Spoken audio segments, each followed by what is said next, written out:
Монголын иргэний агаарын тээвэр төрийн өмчит хувьцаат компани Сүхбаатарын талбайд өөрсдийн үйл ажиллагааны тайлан танилцуулж, нээлттэй алганы удирдлагыг зохион байгуулж байна. Тус компани зүгээс иргэний нисхийн салбарт ажиллах сонирхолтой залуучуудад мэдээлэл зөвлөгөөгч чиглэл өгөн ажиллаж байна.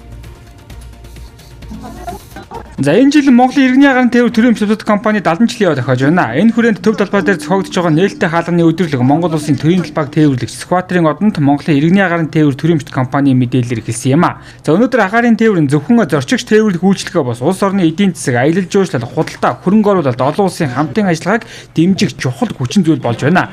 Иймээс ч нислэгийн чиглэлээ өргөжүүлэх, үйлчлэгээ сайжруулах, мөн аюулгүй байдлын олон улсын стандартыг үйл ажиллагаанд нэвтрүүлэхэд тус компани онцгой анхаарч ажиллаж байна.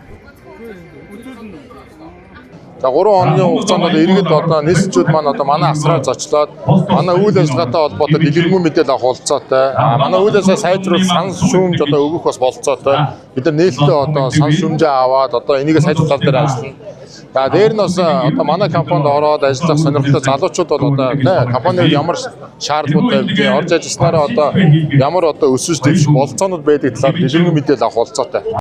За өнгөрсөн хугацаанд Монголын иргэний агаарын тээвэр төрийн өмчит компани нь 516 мянган удаагийн нислэгээр 26 сая зорчигчийг тээвэрлэж өнгөрсөн онд л ихэд 2.4 сая гаруй зорчигч, үүнээс олон улсын чиглэлд 2 сая, орон нутгийн чиглэлд 450 мянган зорчигч тээвэрлсэн нь өмнөх онуудтай харьцуулахад 13%-аар, цаг дахлын өмнөх үетэй харьцуулахад 51%-аар өссөн үзүүлэлт юм а.